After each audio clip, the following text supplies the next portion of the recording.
इस विवाद का कभी अंत ना होगा पिताश्री। जब तक संज्ञा स्वयं लौटकर नहीं आती तब तक कैसे सुनी रखा?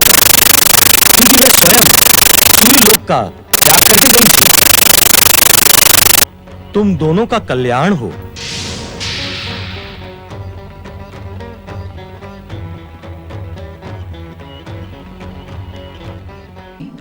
जय श्री हरि, जय श्री हरि, जय श्री हरि, जय श्री हरि, जय श्री हरि, जय श्री हरि, जय श्री हरि, जय श्री हरि, जय श्री हरि, जय श्री हरि, जय श्री हरि, जय श्री हरि, जय श्री हरि, जय श्री हरि, जय श्री हरि, जय श्री हरि, जय श्री हरि, जय श्री हरि, जय श्री हरि, जय देवी संज्ञा, तुम्हारा नारायण व्रत पूर्ण हुआ। हम प्रसन्न हैं। जय श्री हरि, आंखें खोलो देवी संज्ञा, आंखें खोलो।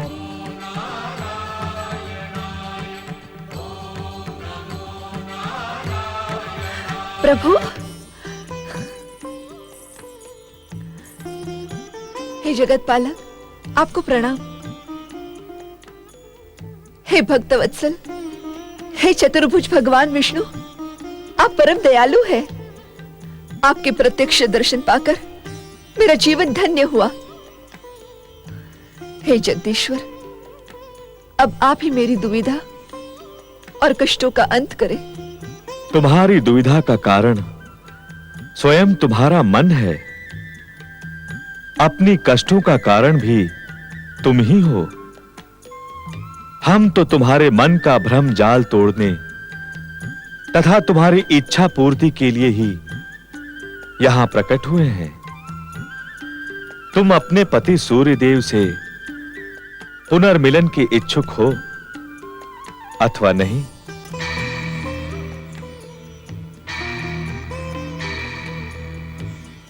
सूर्यदेव के प्रति तुम्हारे मन में समाये भय से हम अपरिचित नहीं है संज्ञा। तुम्हारे भय को इसी क्षण हम अपनी दिव्य शक्ति से समाप्त कर देंगे। उसके पश्चात तुम स्वयं अपने पति से मिलने के लिए उत्सुक हो जाओगी। क्या आपकी दिव्य शक्ति के प्रभाव से उनके मन से मेरी उपेक्षा का भाव भी समाप्त हो जाएगा? अवश्य, किंतु उसके लिए तुम्हें एक भिन्न प्रकार की तपस्या करनी होगी। सूर्य देव से पुनर्मिलन होने तक प्रतीक्षा भी करनी होगी।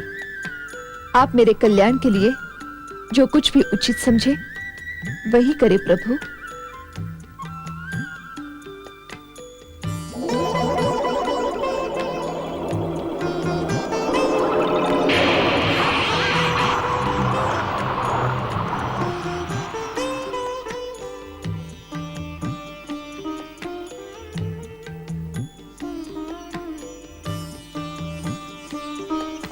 ओम हरिओम। देवी संज्ञा के शरीर की छाया से आकार प्राप्त करने के कारण संसार तुम्हें देवी छाया के नाम से संबोधित करेगा। मेरे लिए क्या आज्ञा है जगदीश्वर? आप सूर्यलोक पहुंचकर सूर्य देव को संतुष्ट करें देवी छाया। जो आज्ञा प्रभु।